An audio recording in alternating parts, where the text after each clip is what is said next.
Alright, I thought I'd do a video instead of sending an email out to everybody about the mining adventure I had out in the Waihees last month, and at the Feather Ridge, and also the new claim, the Linda Marie.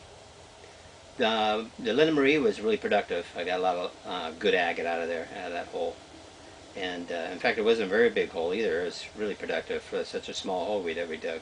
And I expect a lot of great things to come out of that claim in the future. Feather Ridge, on the other hand, wasn't as productive. The weather mainly screwed up everything.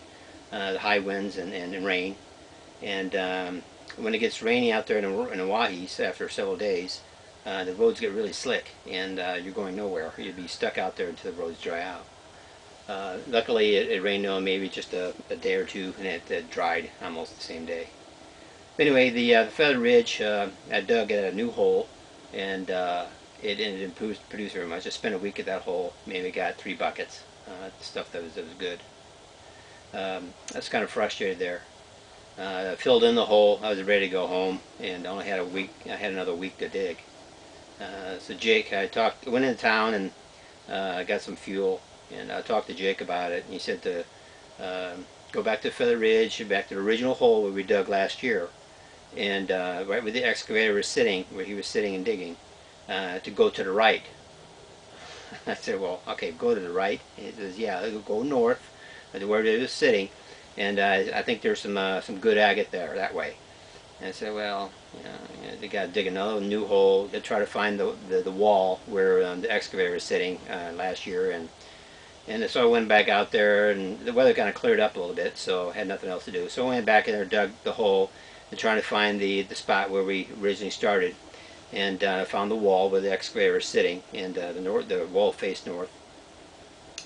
And so I started digging at it, and sure as hell, there it was. He was right.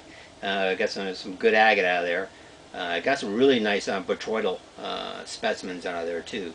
In fact, probably 3/4 of the material I got out of Feather Ridge this year was the botryoidal specimens. With the plumes going up and through the botryoidals. And I'll be selling that on my website, and maybe at some shows too.